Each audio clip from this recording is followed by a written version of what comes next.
So the ride started out like many, sitting in some random parking lot, just letting this beast of a bike warm up. When it came to building this bike, I knew I must have done something right because it's hard to take my eyes off of this paint, especially with the fact that it really does hit different depending on the light. This bike has come a long way, but there's definitely way more to go until it reaches completion. Hell, I still have to reset the odometer back to miles per hour for one.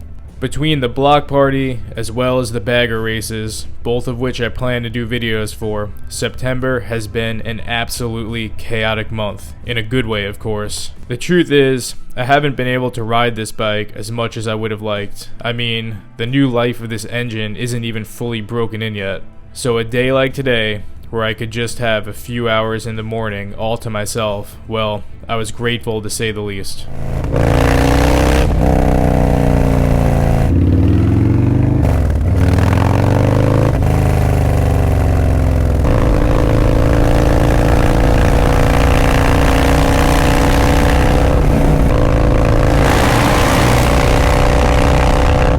It was an early October morning where you could feel that the fall was in full swing and the summer begins to start to feel like a distant memory.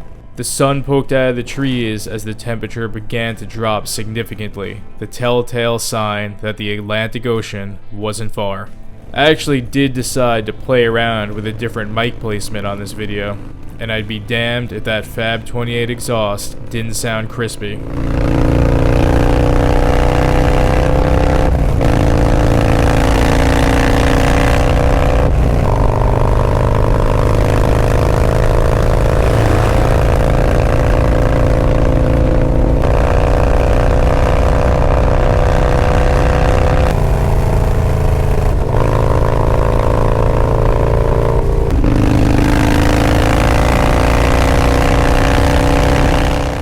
The bike pulls like the absolute beast you would think it is, and like I said, I've been taking it easy knowing that I'm still in the break-in stages after slapping this kit on. Especially when it was raining, slinging this amount of power makes you realize why they program a rain mode into some of the more modern bikes. The combination of upgrading the triple trees, the bars, and the seat has created probably one of the most perfect and aggressive seating positions for this bike. Somehow, once the pencil enters the horizon, that feeling of completion, knowing that you've reached the Atlantic Ocean, never really gets old, especially on a motorcycle. The sun was at that place in the sky where the massive shadow cast out by the pencil was countless yards ahead, almost acting like a gigantic sundial. All sorts of high-octane enthusiasts would begin gathering here, and the roar of all types of high-performance machines, from sport bikes to vintage Mustangs, could be heard in the distance. I just sat for a moment and took it all in. I've kind of hit a fork in the road when it comes to being a content creator. You've probably noticed that a lot of the content has reached a new level of quality, a far cry away from the standard turn on a GoPro and talk nonsensically as you ride. I've been grappling with this idea of quantity over quality, and I've decided that rather than dropping videos for the sake of saying I've been consistent, I would now start taking my time to drop only what I consider to be quality videos. You guys can let me know what you think about that, but to me, it's just what feels right at this point. As for my helmet, I actually decided to run my Shoei RF 1400 on this ride, which is hands down one of my favorite helmets of all time, especially for doing any sort of recording. Is it going to look as cool as a Simpson? Probably not, but in terms of aerodynamics, general fit, and build quality, it really is second to none. I've been running this bar bag from Torque, an East Coast company out of New Jersey, and I have to say, I originally just wanted to support a local company out here, but honestly, it's become one of my favorite bar bags.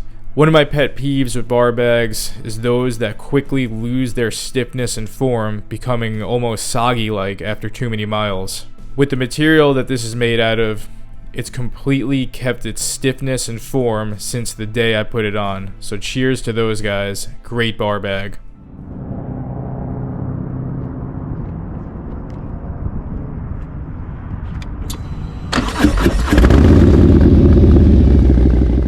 I started the bike and decided it was time to head out.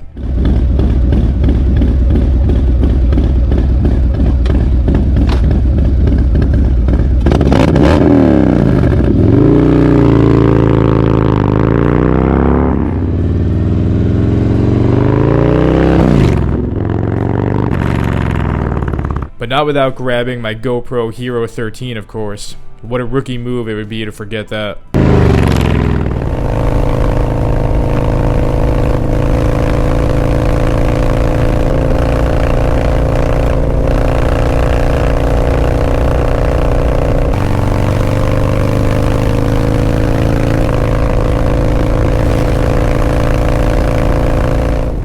The sun was at that place in the sky that was throwing my shadow right out over me, making it feel like I wasn't alone for a few minutes. Feeling that ocean mist in the early morning as I blasted back north is possibly one of the best ways to start my day.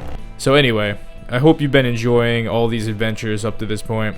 As always, we do have merch available if you're trying to pay the iron price with me. Stay safe out there, practice a positive mental attitude, and on that, FXDLS Brooklyn is out.